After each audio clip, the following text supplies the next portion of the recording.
be. Here's a segment from one of my interviews with Dr. Glenn Fritz. The first question that most people ask is, where is Mount Sinai? As a geographer, the first question I ask is, where is the sea that was crossed? Because its location determines where one would look for the mountain. Here is the Gulf of Aqaba, which was the Yam Suf of Hebrew scriptures.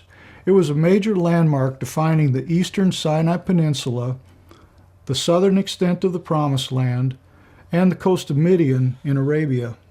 In the Bible, the location of Yam Suf is also linked with Edom, which was located here in the mountains of modern western Jordan. This same Yam Suf cannot simultaneously be associated with Egypt, 170 miles here to the west.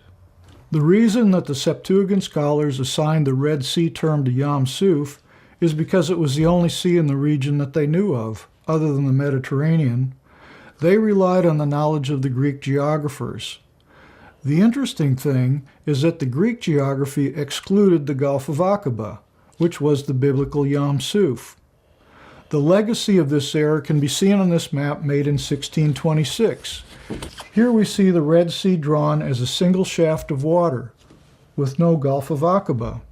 We can see another example from 1805, the Red Sea and no Gulf of Aqaba.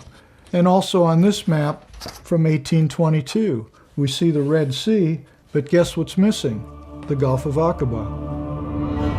If you're a thinker and you want to explore these issues more deeply, then you're going to want to get The Lost Sea of the Exodus. It's a beautifully bound book that explores Dr. Fritz's ideas for the identity of the sea that best fits the biblical criteria and the reasons it became lost. This new second edition also presents his views of the likely Exodus route between Egypt and the sea, with fresh light thrown on mysterious biblical locations. It's a map lover's dream come true, with nearly 200 maps, charts, and other imagery, all with supporting explanations.